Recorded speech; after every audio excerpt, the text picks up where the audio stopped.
발표 시작하겠습니다.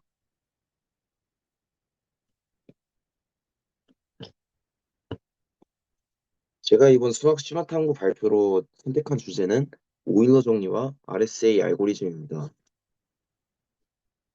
제가 이 주제로 탐구를 진행한 이유는 아이큐니큰 활동으로 암호화와 관련된 논문을 요약했는데 논문을 이해하기 위해 여러 문헌 자료를 살펴보다가 암호화 알고리즘 중 1학년 때 배운 나머지 정리가 적용된 RSA 암호화 알고리즘이 있다는 것을 알게 되었고 따라서 아이큐니큰 활동을 통해 암호학에 대한 관심이 커졌을 뿐만 아니라 이번 탐구를 통해서 나머지 정리와 관련된 심화적인 부분에 대해 학습해 볼 수 있을 것 같아 오일러 정리와 RSA 암호화라는 주제로 탐구를 진행하게 되었습니다.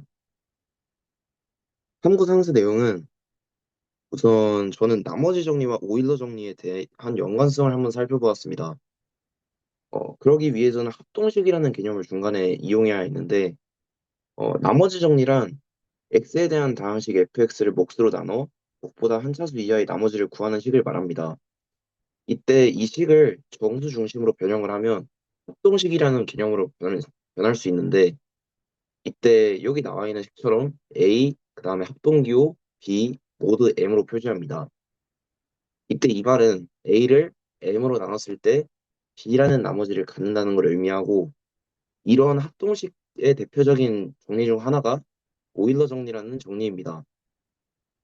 오일러 정리는 저기 왼쪽에 나와 있는 식처럼 써져 있는 게 오일러 정리이고 저 식의 그 변수들에 대해 간단하게 설명드리자면 저 식이 성립하기 위해선 A와 N이 서로서여야 합니다. 또한 그리고 자세히 설명하지 않았지만 A의 지수로 사용된 저 문자는 오일러 파이 함수로 n 미만의 자연수 중 n과 서로소인 자연수의 개수를 의미합니다.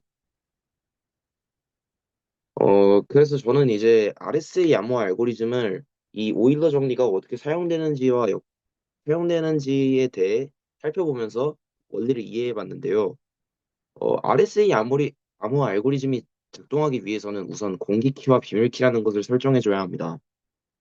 어, 이 과, 이걸 생성하기 위해서는 다음과 같은 과정을 거쳐야 하는데 우선 처음으로 적당히 비슷하고 큰 소수 P와 Q의 값을 설정해야 합니다.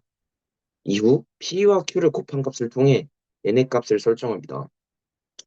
다음에 이제 오일러 파이 함수로 파이 n의 값을 구하고 파이 n보다 작고 서로소인 임의의 수 1을 하나 설정해 줍니다. 그리고 E와 D를 곱했을 때 이를 모두 파이 n으로 때린 값이 1이 나오는 파이 n보다 작은 자연수 D를 하나 설정해 주고 그러면 이때 집합 n, n은 공개키, n, d는 비밀키가 되어 이 두 키가 암호화 알고리즘의 주된 요소로 작용합니다.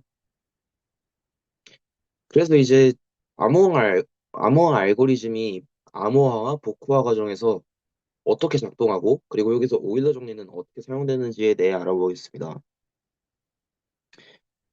우선 송신자가 먼저 원문 A를 송신하고자 할 때 이때 송신자는 수신자가 공개한 키인 공개키 집합 n, 1을 기반으로 원문을 암호화합니다. 여기서 오일러 정리가 사용되는데 통신자가 원문 A를 암호 문자 C로 변형하기 위해서는 A의 이 집합을 모두 n 때린 값을 구해야 합니다. 이때 여기서는 단순히 문자로 표현돼서 크기가 작아 보일 수 있겠지만 실제로 A와 E의 값은 생각보다 굉장히 큰 수이기 때문에 여기서 오일러 정리가 사용됩니다. 이를 하나하나 다 계산하기 위해서는 계산 속도가 느려질 뿐만 아니라 처리해야 될 데이터의 양이 너무 많아지기 때문에 오일러 정리를 통해서 이 과정을 굉장히 단순화시켜 줍니다. 그리고 만약에 송신자가 그 공개키를 통해서 암호 문자를 이제 암호 문자 C를 생성하게 된다면 이 암호 문자 C를 수신자는 어, C의 D제곱을 모두 n 때린 값을 통해 원문 A를 복호하게 됩니다. 어, 이에 대한 간단한 예시는 저의 보고서에 넣어놨기 때문에 이를 만약에 이 부분에 대해서 예시가 필요하시다면 저희 보고서를 통해서 예시를 확인해 주시면 되겠습니다. 선거 결과 및 결론은 이번 선거 활동을 통해 오일러 정리와 이를 활용한 암호화 알고리즘인 RSA 암호화에 대해 자세히 알아볼 수 있었습니다. 1학기 때 배웠던 나머지 정리와 오일러 정리와의 연관성을 통해 오일러 정리에 대해 자세히 이해하고 RSA 암호화에서 오일러 정리가 어떻게 사용되는지에 대해 알아보았던 것이 RSA 암호화의 작동 원리를 더 자세히 이해할 수 있게 해주었습니다.